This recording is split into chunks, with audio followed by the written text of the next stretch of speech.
3 minuto lamang na naturang self-massage ay makakapagligtas sa iyo mula sa isang buong listahan ng mga problema sa kalusugan.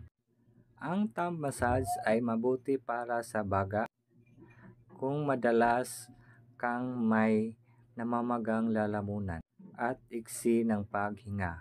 Suportahan ng index finger massage ang digestive system.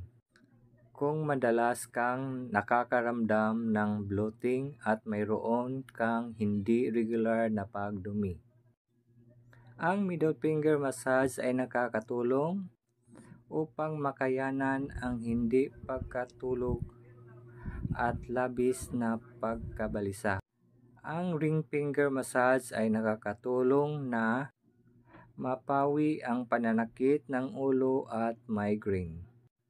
Sa wakas, ang maliit na daliri ay tumutugma sa puso at maliit na bituka. Ang pagmamasahi ay makakatulong sa mabilis na pagkabalisa o kakulangan sa ginhawa sa puso.